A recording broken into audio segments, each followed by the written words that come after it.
Hello there folks, my name is Spooks and welcome back to another episode of Box Office Chat. This is the show where I break down the top 5 domestic box office results, see where each movie landed, and see how well each movie did, so let's get started. Number 5 was Nope, making $5.36 million this weekend, adding to a domestic total of $107 million and a worldwide total of $114 million. So it seems that the film is now officially starting to release in some international markets, which is a very good sign. I've done some research and apparently it will be releasing in more international countries later this month and even as far as early next month.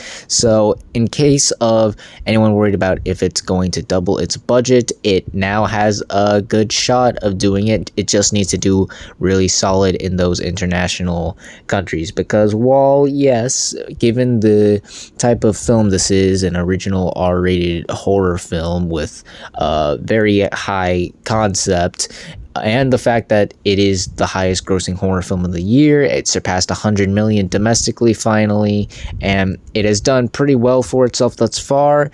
It still hasn't doubled its budget yet, and it actually hasn't even reached to the height of Get Out or Us, which is honestly quite surprising to say the least. I expected a little bit more for this movie, even though I've been praising it a lot. I am a bit kind of surprised with how it's turned out. I thought maybe the buzz would help it out, but no, the sad thing is that word of mouth isn't helping it out as much as it should be. It's not doing horrendously or terribly or anything. Again, it's doing pretty well for itself. It's just that maybe audiences weren't too impressed with this movie. Again, it did get a B+ on Cinema Score, which probably hurt it a bit more. Maybe it was also the reaction to Us that was also a bit more mixed as well. And also the fact that the budget, I won't say is expensive because, well, compared to the other movies I'm going to talk about in this video, it doesn't even come close to how expensive those are. But I will say maybe a bit too ambitious. I hope that makes any sense because this is Jordan Peele's most expensive film to date. I believe it costed $68 million, and it's definitely going to need a lot of help internationally to get to that doubling point for sure. But then again, given the lack of competition for horror films and how it seems like it's about to start picking up the pace. It did drop around 38% this weekend, which is probably a good sign for things to come. It might be able to hold well for the next coming weeks. Again, we are in a bit of a dry spell at the box office right now, but given where it's at and how much it's making and what is coming out this weekend, I wouldn't be surprised to see this be one of, if not the last time we see Nope in the top 5. It could have done better for sure, but I'm not too disappointed with the result. It still did very well for the type of movie it was. And again, I do think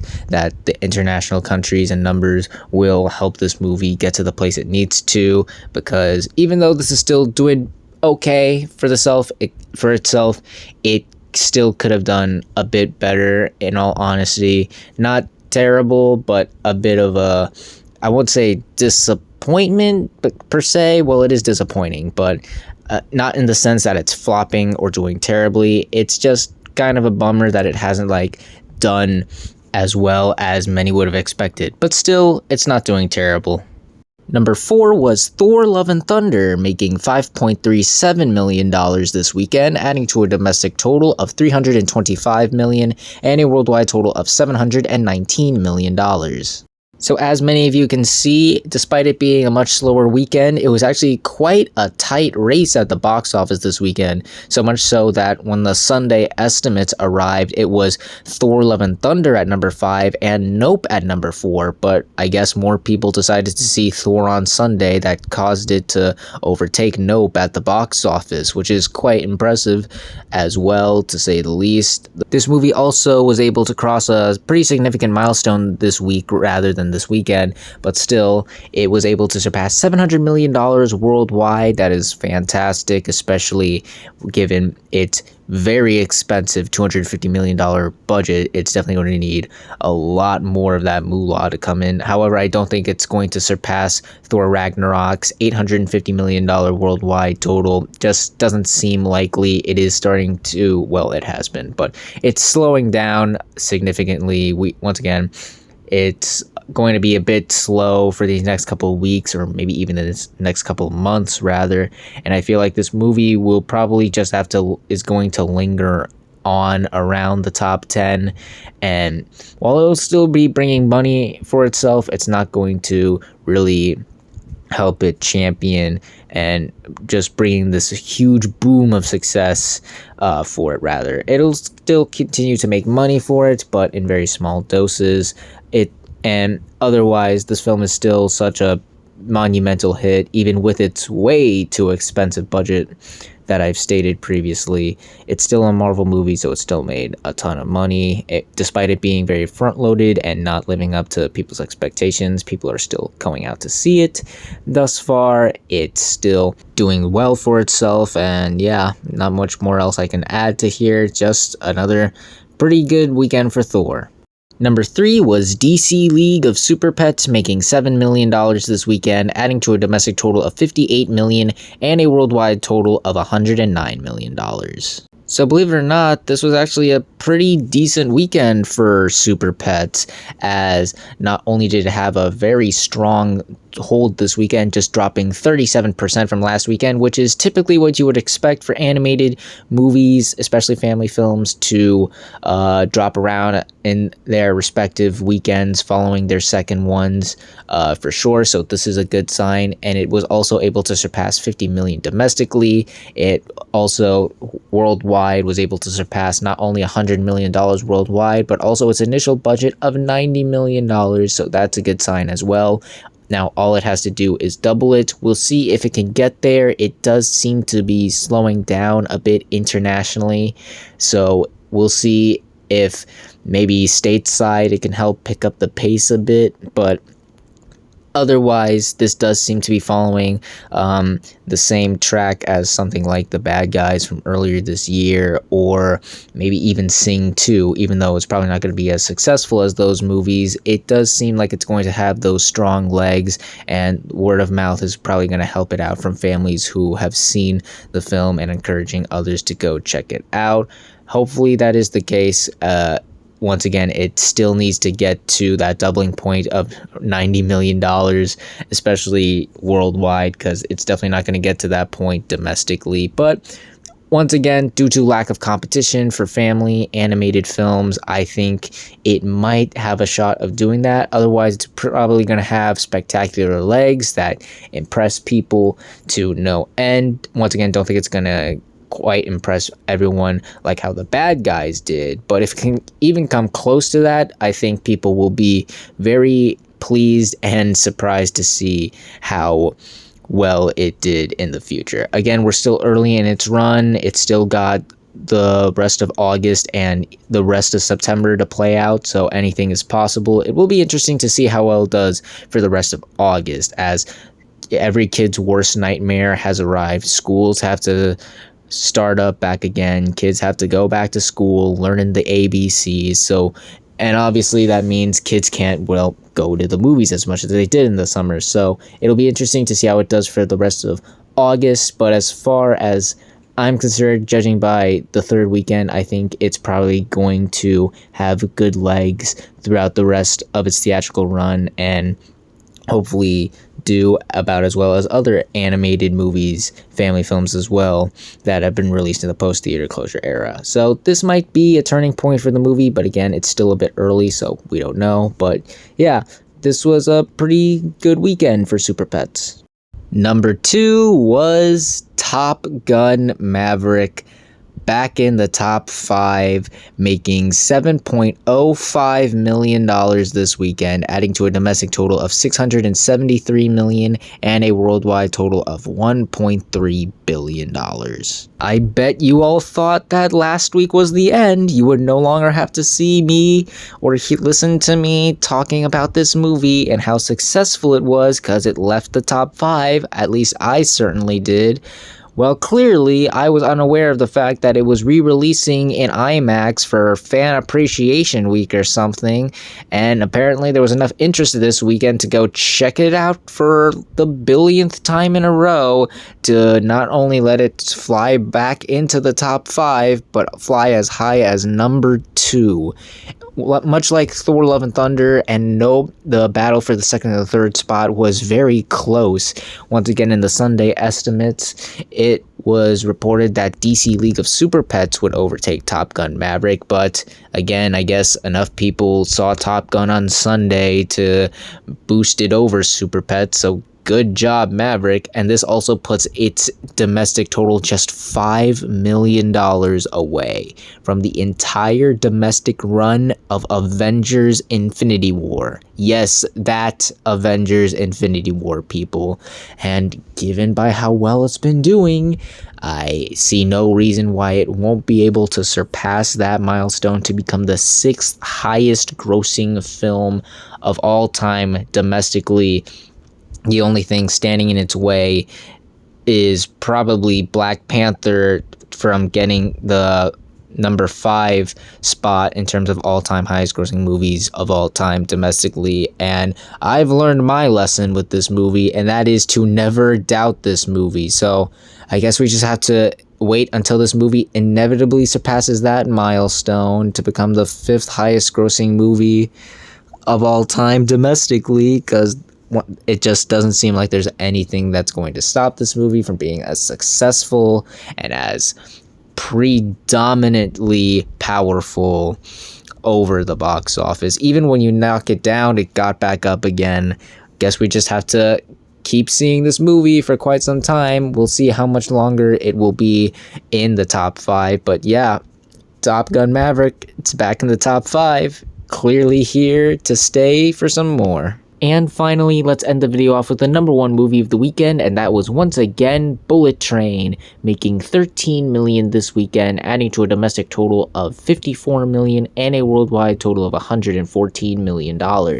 So as what many people expected, Bullet Train reclaimed the number 1 spot this weekend. Who is honestly surprised about this fact? There was very little competition for it to face off, and word of mouth does seem to be helping it a bit. It did dip 55%. That's the general drop off you want for your film in their second weekend, and this film was able to do that well, and it does seem that it's probably going to have some solid holds throughout its theatrical run due to lack of competition for it.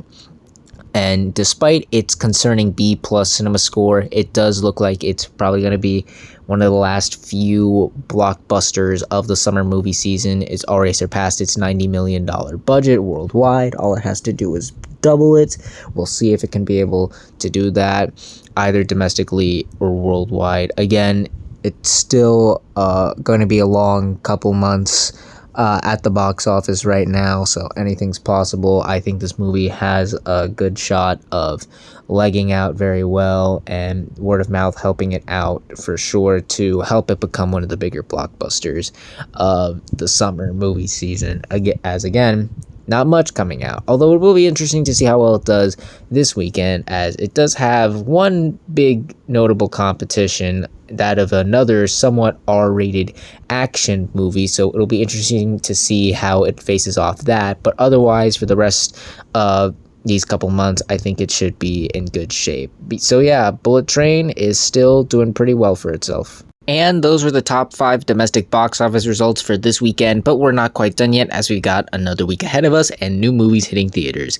And this weekend we actually have 2 new wide releases hitting theaters, some of which I feel like can quite catch people off guard. The first being Dragon Ball Superhero. This is another Dragon Ball Super movie after the previous installment, Dragon Ball Super Broly, and I do feel like this movie has a shot of surprising people, as many of these movies based off successful anime or just anime movies in general that are released in theaters over the past couple years I've been doing this show have shown to surprise people in many ways into how well they've been doing at the box office, like Jujutsu Kaisen 0, Demon Slayer, and even that My Hero Academia movie from last Halloween impressed some people with how strong its opening was. And I do think this movie has a shot of repeating that same tradition.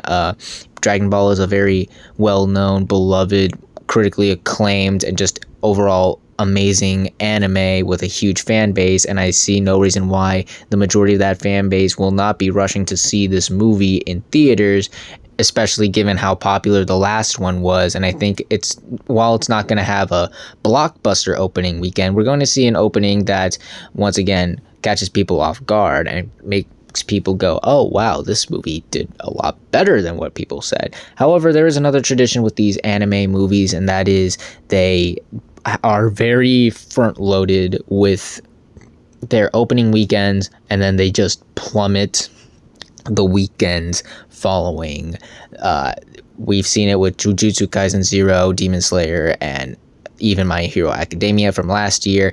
They have very solid opening weekends, but face drop-offs of over 60, maybe even 70% after, due to their limited run and how front-loaded their opening weekends were. So I do feel like it's probably going to suffer in legs, but in terms of its opening weekends and how it's going to start off, I think it's going to have a very strong start. And also, it is a limited release, so it's probably not going to be released in theaters for much longer, so it doesn't really amount to anything. But yeah, as far as openings, I think this is going to be something that surprises. And the other new wide release is Beast. This is the new sort of creature feature action thriller involving Idris Elba facing off a deadly lion. Basically, yep, that's the whole premise. And I gotta be honest, there are ways where I could see this movie, much like Dragon Ball, catching people off guard. I don't think it's going to have a huge blockbuster opening weekend. Hell, I don't even think it's going to have as big of an opening as something like Bullet Train. But I do think, because of how strong the marketing has been thus far, I've been seeing a lot of promotion for it recently, and how strong the buzz has. Well, not strong, but the buzz is a bit more than I expected. I've been hearing some people talking about this movie and getting interested about it over a while now. People are certainly interested in it, and once again, we are in a dry spell, so there's a chance this movie could be one of those rare August surprises that catches people off guard due to that, well, it's a slow month and there's not much out, and this is one of those movies that moviegoers choose to see over everything else. There are many ways where this can be kind of a sleeper hit, but then again, it could also just be a rather disappointing movie. The buzz is there, like I said, but it's not like huge blockbuster levels or even to the extent of something like Bullet Train. And I'm not sure if reviews are out at the moment. And at the time of this recording, they haven't popped up yet, but we'll see how reviews affect the movie as a whole. But we will truly see how well this movie does, as well as the rest of the movies that land in the top 5 on the next Box Office Chat. And that's going to do it for this week's episode of Box Office Chat. What did you all think of the results? Were you satisfied, unsatisfied? Comment down below and let me know. If you like this video, hit the like button. If you like this channel, hit the subscribe button. Follow me on all the social media links right there. And until next time, everyone, stay sharp.